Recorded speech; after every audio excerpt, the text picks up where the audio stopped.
First and foremost, welcome. My name is Kayte Hager. I am an Associate Director of Admission at Boston College, and I'm just thrilled to be here this evening with three of my colleagues who I'll ask to introduce themselves shortly. As you've heard many times this month, we just want to issue a very warm congratulations to all of the students joining us this evening. We are so excited to share a little bit more tonight about the Boston College community and help you in possibly making your final decision as we approach May 1st just this weekend. We certainly recognize that many of you have likely participated in several programs as part of our Experience Boston College month-long admitted student open house. This is the final program of that series, and many of the programs have been really focused, providing you really specific information about certain aspects of the BC community and the BC experience. Our hope for tonight is that this session feels a little bit different. Really, the main reason for that, we have no strict agenda, no script in store. Our hope for the night is just to answer anything and everything that's on your mind, to really help and provide as much knowledge as we can in advance of, again, making perhaps a big decision by this Saturday, May 1st. The way we are going to do that this evening is using the Q&A feature at the bottom of your screen. So feel free to go ahead and start submitting questions through the Q&A right now. We will start answering them as soon as we introduce ourselves and kick everything off. I should also mention I have some colleagues behind the scenes here, three colleagues who are helping to answer any questions through the Q&A with written responses as well. So if there's anything really specific you'd like answered, feel free to type questions that we can perhaps respond to with written responses also. But again, congratulations, welcome. We hope this evening will be really informative and really helpful. And with that, I'm going to ask my colleagues to introduce themselves. Danielle, we'll start with you.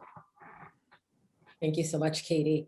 Welcome, everyone. My name is Danielle Wells, and I'm also one of the Associate Directors of Admission here at BC. I have the great pleasure and fortune of having a pretty diverse territory to which I am responsible for. I am blessed to read applicants from Colorado, New Hampshire, and Utah. I also have a section of Southeastern Massachusetts. But the exciting part of my territory is some international destinations. So I have all of Europe with the exception of Switzerland and the UK. I have all of the Middle East, and I have the entire continent of Africa as well. I don't travel to all those places, but they definitely keep me busy and entertained throughout the course of the year. I have been here at BC now for about 14 years. So it's been a pretty good chunk of time. So I'm thrilled and excited to also echo my sentiments and congratulating all of you. We know that this is a big decision. We're glad that you joined us this evening, and hopefully this will be helpful and productive in getting those final questions answered. Thanks, Danielle. Good evening, everyone. My name is Grant Gosselin, and I serve as Director of Undergraduate Admission, and allow me to join my colleagues in welcoming you here this evening. And we hope that tonight is helpful for you, especially those of you that are making your final decision this week. I've been affiliated with Boston College since 1993 when I entered as an entering first-year student. And I've worked at BC now 2 different times, a total of about 10 years, the last 3 as Director of Undergraduate Admission. And I have the good fortune of working with students from the island regions of Puerto Rico and Hawaii, as well as students who attend 5 high schools in Massachusetts that send us a pretty significant number of applications: Boston College High School, St. John's Preparatory, Brookline High School, Boston Latin School, and Phillips Academy in Andover. So if any of you are on tonight, I wish you an especially warm welcome also. Thanks, Grant. My name is Stan Zatkowski. I'm the Senior Associate Director of Admission, and the reason why I'm on this panel is so our office will not be faced with any age discrimination suits. I've been affiliated with Boston College since the 70s. So I've seen a lot of things come and go at this institution, but something to be said for being around as long as I have. My territories are Maine, most of upstate New York, Western Pennsylvania, and a good chunk of Pacific Rim area, specifically China. So again, welcome to this evening's program. Call it a kick the tires one more time type of a session, but we're willing and able to answer any questions that you may have on your minds as you face this final week and a big decision. Thank you all. And again, I'm Kayte. I am a proud graduate of Boston College, joining the BC community in 2004 and now working on the staff for 7 years. It's just been such a joy to be back at the place that I've called home for so long. So again, welcome. We are going to get right into it. We have lots of questions coming in. Let's start with this one. Nick asks, do you believe BC is a good choice for students who are unsure of what to major in? I'll take that one, and I'll say yes.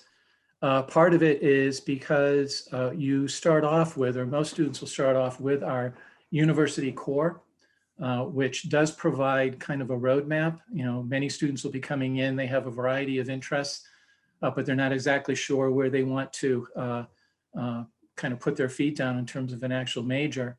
And this allows you to at least get some sense of coursework that you might want to consider in your freshman year, because you have a vast array of courses that will be available to you even in the first year. But at least this gives you some roadmap in terms of taking something in the natural sciences or social sciences or history or English, particularly for students who are very undecided, have no idea where they're going.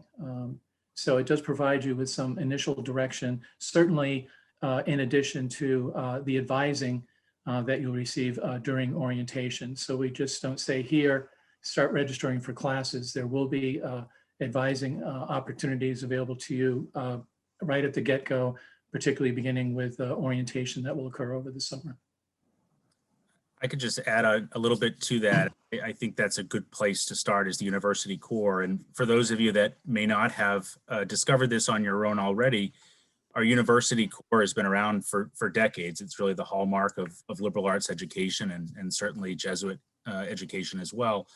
But in the last 7 or 8 years, our faculty really reimagined the core curriculum to try to make it a little more relevant to the lives in which our students are living, and try to help them understand the relationship between different portions of the core. Oftentimes, college students look at a series of required courses and they approach them more as a checklist than really as an exploratory opportunity.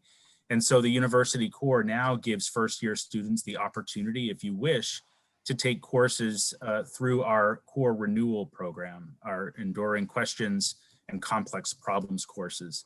And what these do is they bring together faculty from different parts of the curriculum to focus in on a shared discipline around a common theme. So in our complex problems course, for example, one of the courses I talk about a lot is a course that was taught last year called the Economics and Legalization of Healthcare. So here's a course, if you're interested in current issues around healthcare in the United States, you can explore that, but this course actually is not in the science curriculum. It is 2 social science courses, one from economics and one from a professor from the law school that co-teaches that course. And they're looking at issues that we're struggling with as a society right now, looking at the opioid crisis and going into the city and using the resources in Boston to talk with legislators on the state capitol, or to work with recovering addicts in some of the best hospitals in the world right here in Boston, to try to understand their challenges that they've faced and ways that we might, as a society, get ahead of those in the future. They're looking at the legalization of marijuana. Now that more than half the states in the union have legalized it, we don't really understand the economic impacts of small towns, for example, that might open a cannabis shop, or what the legal challenges might be in certain jurisdictions. So looking at the Affordable Care Act and what will happen if that's repealed without an adequate replacement, and looking at it from an economic standpoint, what would happen if 22 million people are immediately uninsured, what will happen from a legal standpoint as well. So here's a course that you might not know much about, you might have an interest in, and you're also learning about economics, you're learning about law, and you're learning about the healthcare system, all in that core curriculum. So it's a great way to explore. For that question about the undecided student, I'd really encourage you to look through that whole curriculum, because I think you'll find a lot that will challenge you to be thinking about different issues simultaneously. And I'll just quickly add, I mean, both Grant and Stan kind of said it, correctly. One of the benefits of having a core curriculum is it does allow you to explore, and it doesn't really, it doesn't mean that you're wasting time because of how the core is structured. But one other thing I'll add is the fact that, a lot of times students will hear about career centers, and they think that these are environments just for those who are looking for an internship or those who are looking for jobs. And one of the strengths of our career center at Boston College is the fact that they are there for you right from the day that you step foot on campus.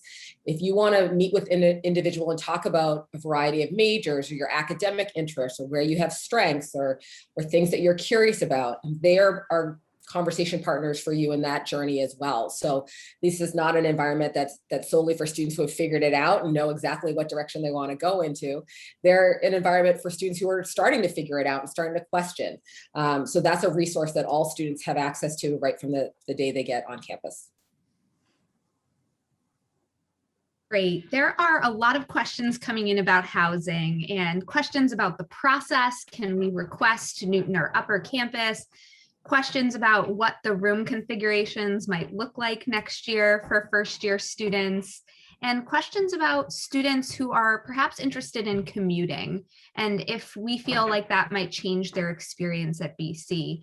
So let me just talk quickly about the process for housing, and then maybe I'll ask my colleagues to add their opinions on the other questions. But once you decide you'll be attending Boston College and you pay your enrollment deposit, 24 hours later, something will appear in your applicant status portal that will prompt you to fill out a housing survey. It will ask you some simple questions about your preferences and what your habits are. Do you stay up late? Do you wake up early? In an effort to help match you with a roommate that might be a good fit for you. Something it does not ask is if you prefer Newton or Upper Campus, and that's intentional. We don't want students to put a preference. The reason for that, students are randomly assigned and almost 100% of the time really end up loving where they live. Both of the campuses are all first year communities. They really emphasize that word community, creating environments that really foster a community environment with evening programs and with the retreats with your resident assistant on your floor. So it really is an environment that students tend to love where they live, and it really doesn't matter whether you choose Newton or Upper Campus, whether you end up on either. One of the surveys that I love that happens at BC is at the end of the first year, BC asks students, if you could live on either campus, which one would you choose? And the survey usually comes back about 60% Upper and 40% Newton, which is the exact breakdown of where students live after in their first year. So just a great representation of how students enjoy their communities and really do have a good experience. But in relation to the other questions about commuting, move in this year, some of the things that students might expect in terms of housing. I can start just talking a little bit about the commuter question. In a typical year, we really don't have very many commuters at Boston College. One of the real benefits of attending Boston College is that you really are joining a community, and that is a 24/7 community where you're immersing yourself in every aspect of the student experience. And I think for our students, it really means that they're able to take advantage of activities that may happen after hours. A lot of your study groups for different classes you might be in might choose to meet at different times throughout the course of the day. And oftentimes, if you're commuting, you may miss out on some of those opportunities. I think you can still have a very good experience at Boston College as a commuter, but you would really be in the minority of students. In a typical year, maybe 5 to 10 students out of the class of 2,300 would register as a commuter. I think we had a lot of questions about commuting this past year just because of COVID-19, the uncertainty of the year. For those of you that aren't aware already, we had a very successful year, probably one of the real gold standards in terms of how colleges and universities handled this pandemic. Over 80% of our students were on campus all year. We had 40% of our courses taught fully in person, 20% in a hybrid model, and 40% online. And students that lived here had a mixture of each of those three delivery models. And our positivity rate for the entire year was just 0.4%. So we really, I think, did a great job at helping students navigate this. We did have a slightly larger number of students that commuted this year just because of those conditions. But our expectation for the fall is that we will be very close to operating at a level that we were operating in the fall of 2019. Father Leahy just announced, our president just announced last week, that we will have a vaccine mandate for our entire community, not only our students, but our faculty and staff as well. And so I think it's going to provide a great level of comfort for every member of our community and will allow us to open up in a way that really we couldn't open up fully this year. So we have really strong aspirations and are very optimistic about the year and years ahead. And so I think we anticipate having fewer students request to commute during their experience at Boston College. The last part of the housing question was about potential room configurations for first year students and what those look like. I was one of the staff participants. As Katie mentioned, we have done a considerable amount of virtual programming, and one of the sessions was conducted by George Airy, who is in charge of the residential experience at BC. And he was posed that question, and he believes right now that due to COVID requirements, it's not likely that we will be looking at rooms that, or using rooms with more people than the room is supposed to accommodate, where a double room would have 3 people living in it. If it's a double room, it will be 2 people. If it's a room that can accommodate 3 people, it will be 3 people. There will be quads as well, but again, those will be room accommodations that were built and can accommodate that that number of residents. So that's the expectation that he has for this fall. The majority of the rooms will be likely will be doubles, but how they will be configured in terms of the individual buildings, they're still kind of wrestling with that. But that is the expectation for accommodations this fall for first year students. Great. Edwin would like to know what types of research opportunities are available specifically for students interested in science majors, biochemistry, biology, etc. And are they typically available at BC, or are they available at other places in the greater Boston area, or perhaps both? I'll start with that one, and I'll ask my colleagues to embellish my answer. Those types of opportunities develop in a variety of ways. Danielle mentioned earlier about the Career Center. That's where you connect with with alumni who offer those kinds of experiences, internships, which could be related specifically to a certain type of research opportunity, by just letting them know of your interests, and also through individual departments by going to the department chairperson's office, where they will often have a listing of research opportunities available, not only on campus, but in other areas adjacent to the campus. So it's not a situation of a transportation difficulty. If you've been to the campus, we know we connect very well transportation-wise with the greater Boston area through the T, as it's referred to, the public transportation system.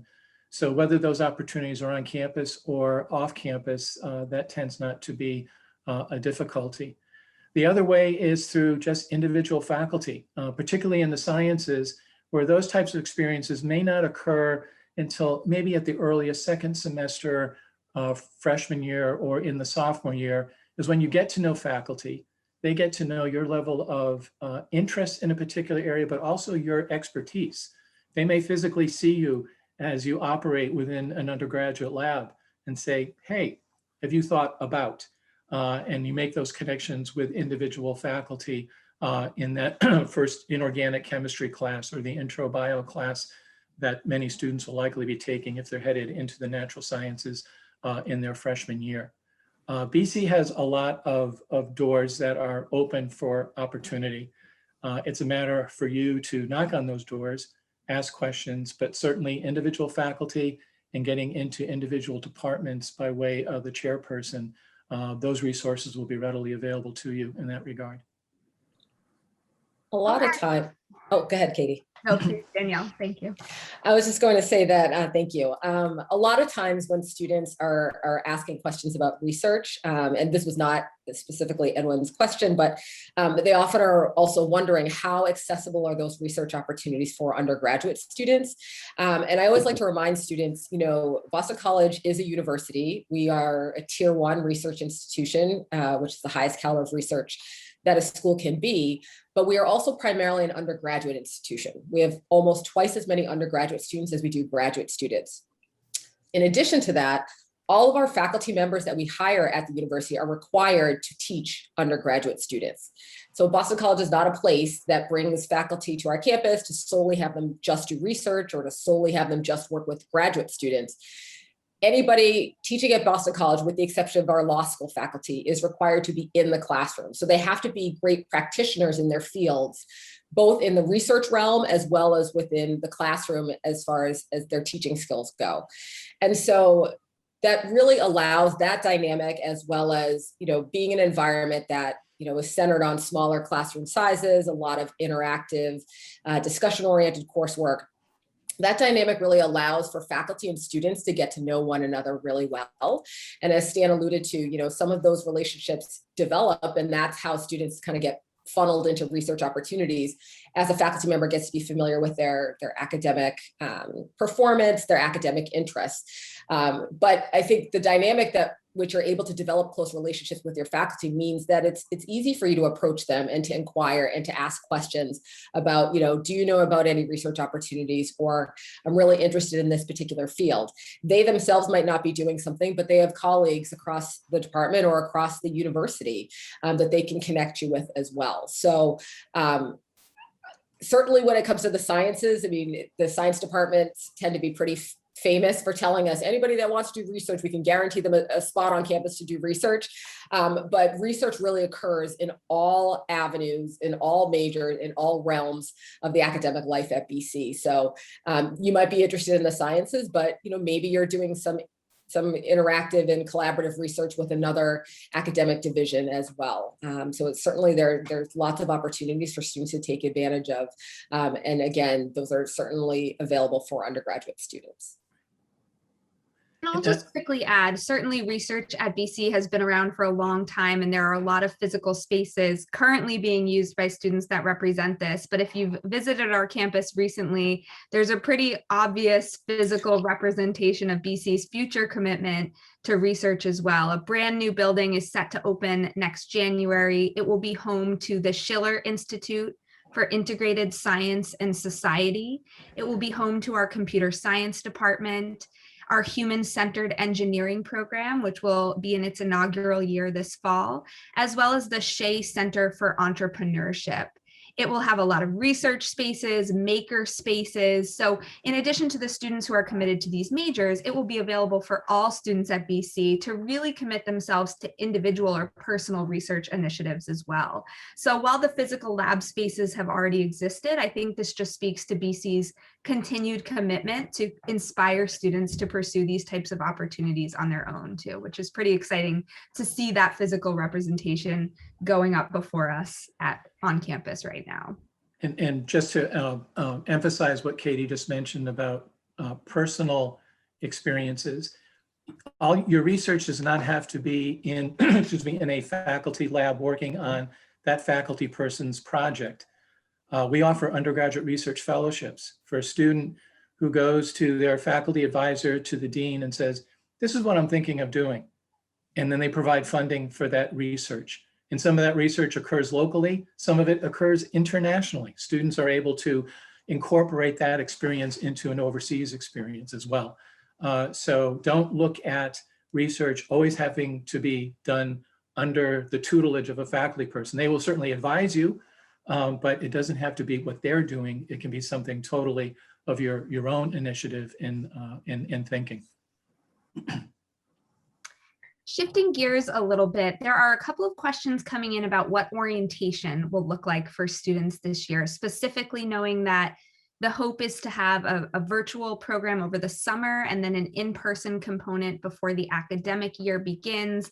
But what will that be like? And will there be any opportunities that bring BC families together and allow students and parents to meet one another before the academic year?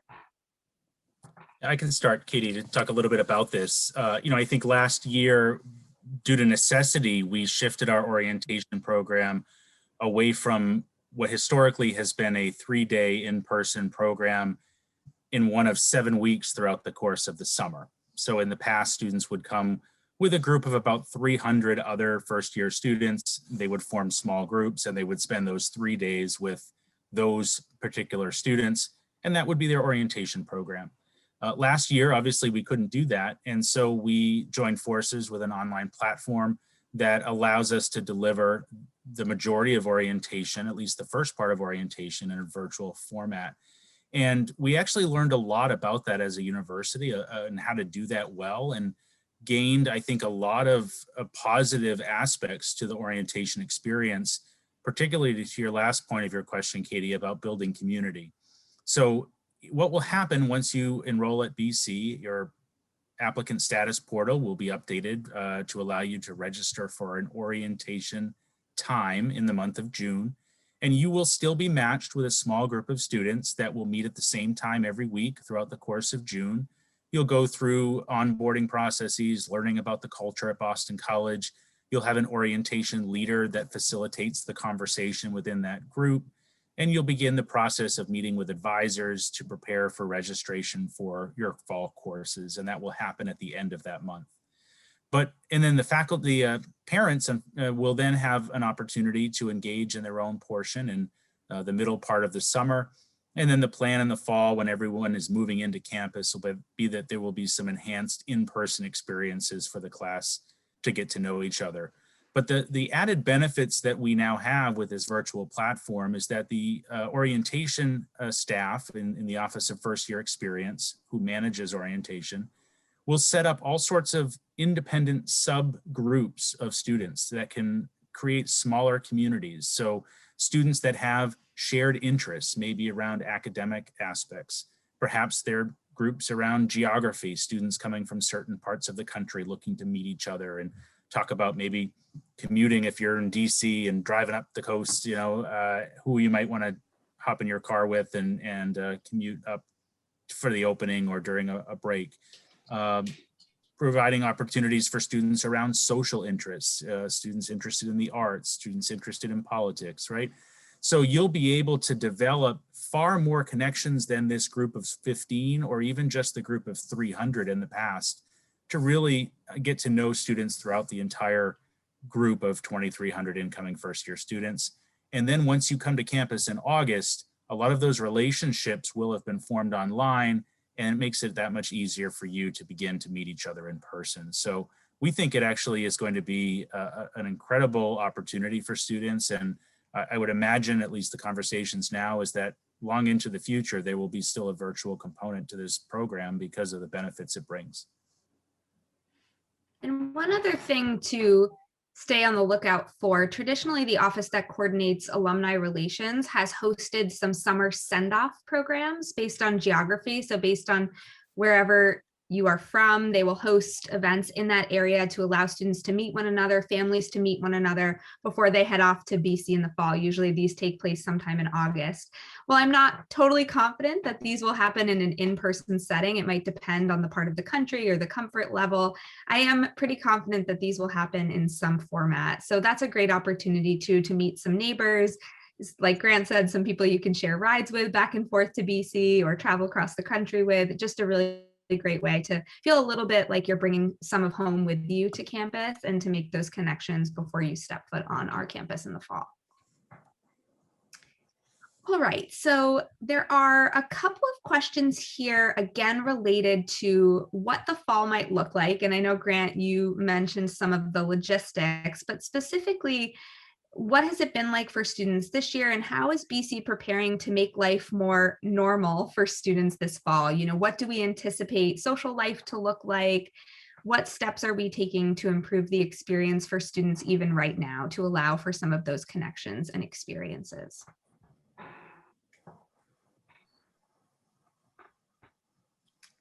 I would say our expectation and our hope is that we are operating at a level that looks very much like the fall of 19. I was on a call with Father Leahy, our president, earlier in the year, and he talked about his vision that we might get to a point where there aren't masks required.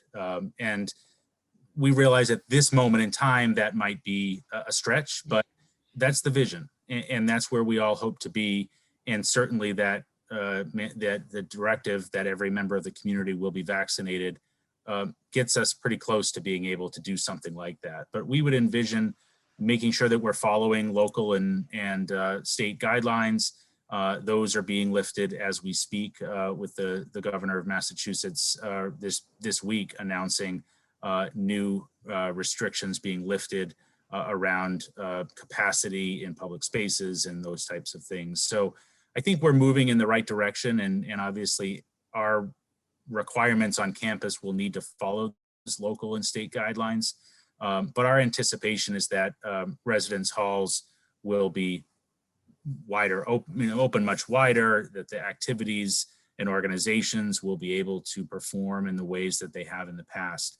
This year, for example, if you look at theater productions, those still were happening, but they weren't happening with live audiences. And so we would anticipate that we will have live audiences, maybe not at full capacity. Obviously, we'll need to watch what those mandates require, but getting back to normalcy in that level. I've been contacted already by my salesperson in the football office around our family season tickets, and those are underway.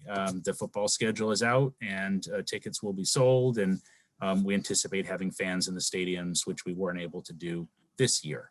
All of our Division I athletic programs still competed this year, but they did so without fans. So again, it's this type of forward movement that we are planning for, and again, very optimistic that we'll be able to play out our plans in the way that we want.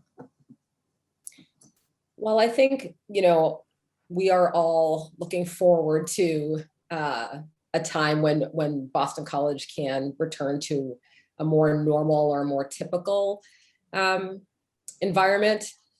I think one of the things that's been so wonderful about this past year is the creativity that both the university and our students have put forth in order to try and make it a more palatable year. So without a doubt, I think for me personally, as someone who's worked at BC for a number of years and really, even though I'm not the only non-BC alum on this panel, I've really connected very strongly to the community there. One of the biggest missing elements was football season. And there's nothing like fall football season on campus. I mean, you have alums who come back, you have faculty, staff, and children, and students around, and it's just a really fun and festive environment. And that was noticeably absent this past fall. So there's things like that I think we're all super excited to get back to. But the creativity that we've had to put forth has allowed new things and new traditions to hopefully take root and take shape at BC. There's been a lot more focus on outdoor activities, and whether it's lawn games or this after dark dining that happens on Thursdays, Fridays, and Saturdays. So there's some new traditions that I'm also hopeful will stick around, and even though some of the previous traditions are ones that we have the most connection to. We're all looking forward to the Boston Marathon, hopefully being run this October. They're now saying, looking forward to those type of traditions that have always been a staple and a hallmark at BC. I'm super excited to see what are some of the new traditions that we've developed in this past year that will also go on and continue on for years to come. And there's also some insight if you were to come to campus tomorrow or Friday. From what I understand, students that I had contact with today, the white tents are going up on campus for our Arts Fest. And it's a celebration of all forms of art on campus: theater, music,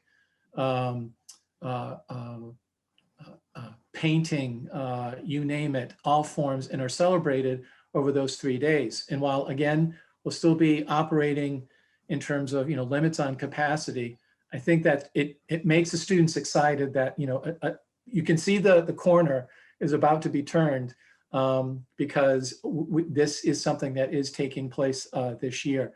So there's evidence that we are getting back to a normal and paying attention to what makes things exciting on our campus. And that's just one small piece of evidence that things are heading in the right direction in that regard.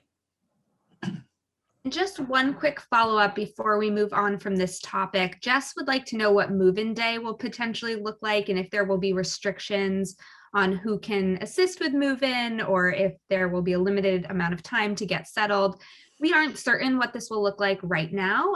We can share that last year this was the case. You were only allowed to have one person assist you, and there was a limited amount of time just to stagger and make sure that people were socially distancing and able to move in comfortably to their rooms. The resource that will be really helpful for you, certainly I'm sure this will be communicated as well, but there is a website, bc.edu/reopen, and all of the updates are posted there. It's just really helpful to understand any policies or procedures that have been changed. So I encourage you, we can put it in the chat at the conclusion as well. But if you are depositing and getting excited about BC, I encourage you to check that website out as well. Okay, hopefully leaving COVID behind us as we move forward through the summer. I think this next question is a really important one, especially as we think about Jesuit Catholic education and what it means to be a student beyond the academic classroom at BC. Can we talk a little bit about mentorship programs for first-year students? How do students learn about these? How do they sign up for them? And what are some of the things they can look forward to? Well, one I can talk about that is more of a peer mentoring program is something called Freshman League. And this is a mentoring program for entering young men at Boston College that have an upper class student that guides them through the process of enrolling at Boston College. Oftentimes, men are not as comfortable talking about aspects of the transition process.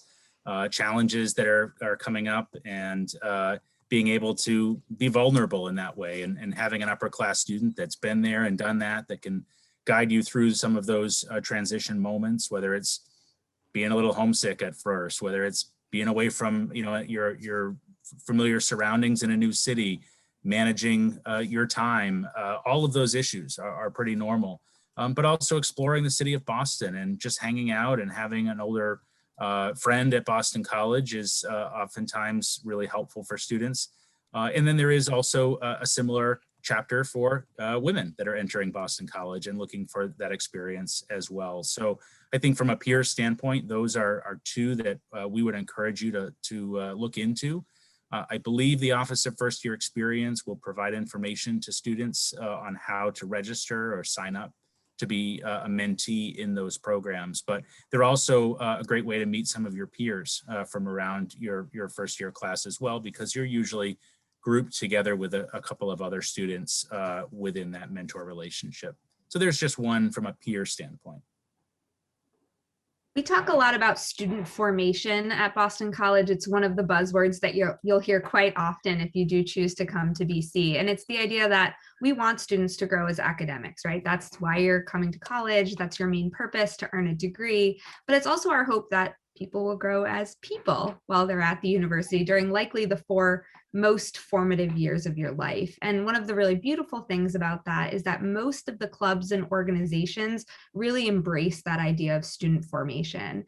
So I think it would be tough to find a club or organization on campus that didn't have some kind of mentorship component built in, right? So just by signing up, just by getting involved at BC, you're essentially opting into mentorship experiences as well. So for example, the student admission program is the student club and organization that we oversee. It's a wonderful organization. Of course, we're a little biased, but we have about 1,000 student volunteers who give tours, who do information sessions, and we have a mentorship program built into that. So our new volunteers have the opportunity to meet upperclassmen, to get to know one another, to grab lunch informally, and to learn about other involvements that those students participate in on campus as well. So some very formal programs like Grant talked about, but also I think you'll find mentorship is just part of the BC experience, regardless of what you choose to get involved with. Right. And it can be, as Grant mentioned, peer-to-peer, faculty and student, alumni and student. There are living and learning communities that are sponsored through the Residence Life Office that are available to first-year students. You get to learn more about those in the selection process after you commit to Boston College and get to the Res Life questionnaire.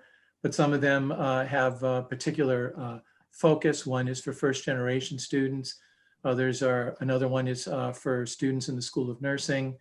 Another one deals with leadership, the Shaw Leadership Program. So there are, I think, 5 or 6 that are available to first-year students, and then there are more that develop for students that are returning for their sophomore year.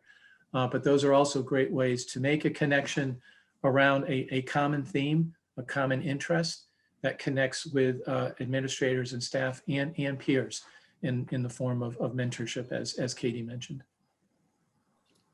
A couple other things I'll just quickly add. You've heard about some formal mentorship programs. I'll also say that there's a Compass mentoring program for students of color, as well as a mentoring program for students who identify as LGBTQ+. But there's a lot of other ways to develop mentoring relationships. Particular, our retreat programs on campus are ones that really allow students to connect with one another and develop some relationships with some upper class students. So a popular one for first year students is 48 hours. So essentially students go away from campus for 48 hours and have an opportunity to just talk about their first year experience, how it's going. Are they developing friendships? Are they homesick? And there are some upper class students who are involved with that, who kind of assist students in that program and that reflection component, talk about their own experiences and their own journey. So you often find students who walk away from that experience, not only develop some really tight relationships with the other participants, but as well as the upper class students who serve as leaders as well. And then there's some academic courses as well that will assist students. One in particular is Courage to Know, which allows a smaller subset of first year students to come together and to start, again, kind of similar to 48 hours, asking them some questions about their experiences. And there are upper class students who are involved in those academic courses as well. So whether it's, formal programs or, within the residence halls, within relationships you develop with faculty or staff, retreat programs or academic coursework, there's a wide range of opportunities for students to develop connections with individuals, both other peers as well as faculty or staff members to facilitate a mentoring relationship. And Stan also mentioned mentorship with alumni. And I think more that is worth pointing out is our Eagle Exchange in conjunction with our alumni office and our career center. And many of our students come in with career aspirations already. And as we heard from the very first question in this session, many students are undecided and trying to figure that out. But the Eagle Exchange connects our undergraduate students with our network of 188,000 alumni worldwide and allows you to begin to develop a mentoring relationship with a professional who is a Boston College alum. And so this might be for a student that knows that they want to enter a very specific field, maybe in a very specific part of the country. You're interested in doing marketing in Southern California, right? So we can tap into that portion of the alumni database, and there are thousands of alumni who have raised their hand and volunteered to serve as a one-on-one mentor with an undergraduate Boston College student. It's a way for alumni to give back, just as our students do while they're here at Boston College. So I think that provides you some assurance that, yes, you'll have access to professional staff members in the Career Center to help advise you, but also people that are living the experience every day within industry as well. So those types of relationships, I think, are important professionally, but they also are personal mentors, and they can try to help you just navigate your experience at Boston College, reflecting on their own experience when they were in your shoes. Absolutely. It looks like our questions are slowing down here, so I hope that we were able to answer most of what's on your mind this evening. Before we wrap up, I'm going to ask my colleagues one final question, and I hope it's helpful as you continue to think about where you're going to call home for the next 4 years. So as you heard in our introductions, the people you see on the screen here have spent a large number of years at Boston College, both as students and as professionals and members of the community. So my question for all of you is, what has kept you at BC so long? And do you have any advice for students, things to think about as they make their final decision?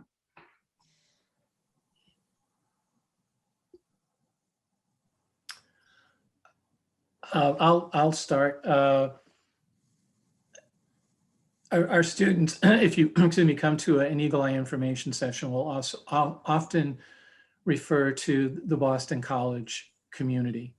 And it may sound like, well, everybody can say that, but it really is something that connects you to an energy, a sense of excitement, and BC always trying to stay ahead of what our students' needs are in terms of developing programs that keep them engaged. We know that the world has changed. We've always had a core, as Grant mentioned, but when BC first opened its doors, it was 4 years of Latin, 4 years of Greek, 4 years of philosophy, 4 years of theology. It's been modified. That's one extreme example, but BC also stays with the times. Certainly, as Kayte mentioned, evidence with our new human-centered engineering program. It's not just engineering, it's engineering with a purpose to affect change that speaks to our Jesuit mission and having a positive impact on community. So it's those types of things, that type of energy that has kept me at this institution for as long as I've been here. And one bit of advice, but more directed to the parents. We know that this is a family decision, but I'll use the analogy of teaching your son or daughter how to drive. You're in the passenger seat. You're trying to be as engaged with them driving the car as possible, but they are the people that are behind the steering wheel, not you. And they are the ones that are driving the car. So while you want to be involved, maintain that distance, because this is the first time for many of you, it will be a sort of letting go to a degree where a student finds that community that they feel comfortable with and uncomfortable, because you learn in being discomforted as well. But keep that in mind and don't try to push them out of the driver's seat and you take over the vehicle. It's their time to earn that license and to drive something on their own. I think for me, and I did not share this earlier, I had been at BC for 10 years. I left for 3 and I came back for 4. So I definitely felt an absence in my life when I was not at BC. And one of the reasons why I guess I came back, and one of the reasons why I've stayed collectively for so long, certainly it's the community. I mean, just so blessed with the type of students that we are able to welcome to our campus every single year. And they just leave me inspired and amaze me. And there's wonderful individuals. And we're very lucky because obviously we have an opportunity to work pretty closely with students through our student admission program. But even those that don't volunteer within our office, just the ones we've gotten to know over the years, very blessed and lucky to work in an office that encourages us to stay connected with students. And I feel that, I've worked at other institutions and I've known people who've worked at other institutions, and the admissions office kind of seems more of this transactional space, right? You bring the class in, you get them all settled, and now you've moved on to the next class. But from the day I started in this office, there's always been this culture and this encouragement to maintain relationships with students, that relationships are important. And so I have students that, I admitted, 15 years ago, or maybe not 15, I wasn't here, but maybe 7, 8 years ago, that now are, young men and young women out in the world. They have families of their own. And it's just amazing to see how their lives have progressed, but more importantly, how we've been able to stay in touch throughout those years. I think as a university, what I've always appreciated is that BC is a place that strives towards progress, not perfection. They don't get, it's not a perfect place, but I think one of the things I appreciate is they always are trying to be better and trying to do better and trying to be the best Boston College they can be and try to be the best university that they can be. Without a doubt, the Jesuit mission and kind of this idea, as Stan kind of alluded to, the sense of purpose, feeling like we all collectively are striving to make this world a better place.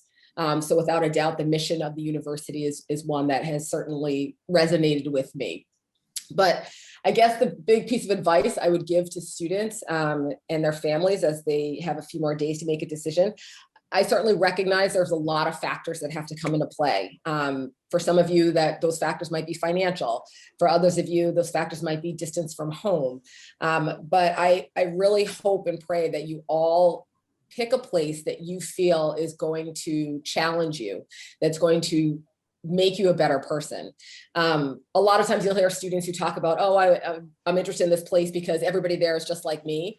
Given our world and what's going on in it, I challenge you to put yourself in a space, as Stan kind of talked about, that maybe makes you feel a little uncomfortable or challenges you, a place that you know you're going to grow, that you're going to leave 4 years later, having learned something more about yourself, having learned something more about the world.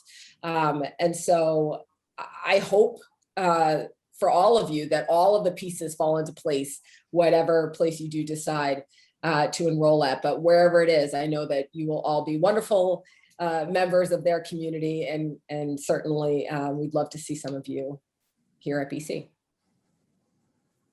For me, I reflect on something that Kayte mentioned earlier in the session, and that is the commitment of the university to focus on student formation. And as we started this process with you, many of you received our view book in the mail. And on that cover, it talked about the questions that matter most. And when you open that book, the first 3 questions that we asked you are: what brings you joy? What are you good at? What are your God-given talents? And what does the world need of you? And that is central to the student experience at Boston College. You can get an exceptional education in a lot of different places. You can do so at many of the other schools I'm sure you've been admitted to. You can get a great education online these days, right? I think the experience at Boston College is one that is a bit different from many of the other institutions that you're considering, that will really look to each individual student and look at their needs and really challenge you to think about those 3 questions. I look at my own journey. I was in high school and thought I wanted to be a guidance counselor. I came into college thinking I wanted to be a broadcast journalist. I studied finance here and thought I might end up on Wall Street. And like I'm sure many of you, you have a lot of things in mind in terms of what you might choose to do with your career and with your life. And I think Boston College will really challenge you to be reflective, to think about those questions. What brings you joy? How do you align those areas of satisfaction with the talents you have? And think about the world around you, as Danielle said, to think about how you can make this world a better place. It doesn't mean that every student is going to be completely sacrificial in terms of their career choice. Obviously, there's some personal gain that you will acquire with that career path that you have. But along the way, if you're thinking about those around you, you're going to make a difference. And I think for a lot of young people that I talk to, that's what they're looking for. How can I approach my life in a way that impacts others and makes me feel pretty good about the work that I'm doing? I'm confident Boston College will challenge you to think about those questions, that will help you reflect on how it is that you can align your interests and your talents in a way that brings you really a lifetime of satisfaction. And if we can achieve that at Boston College, I think we've done a good job. Thank you so much to my colleagues, Stan, Grant, and Danielle for their time this evening. Also to my colleagues behind the scenes, Stephen, Jeff, and Grant, who answered your questions through written response in the Q&A. And then most importantly, again, thank you and congratulations to all of the admitted students who joined us this evening. in the spirit of reflection and BC's commitment to the Jesuit Catholic mission, if we can be of any help over these next few days as you make your final decision, as you really discern what place is the right place for you to call home next year, please don't hesitate to be in touch. You can find your admission counselor's contact information in your applicant status portal. Our names and photos are also on the website, so feel free to use that as a resource as well. But a heartfelt congratulations. We hope to see you on campus this fall, and please be in touch with any additional questions. Good luck, everyone. Right. Hey, everyone. Good night, everyone.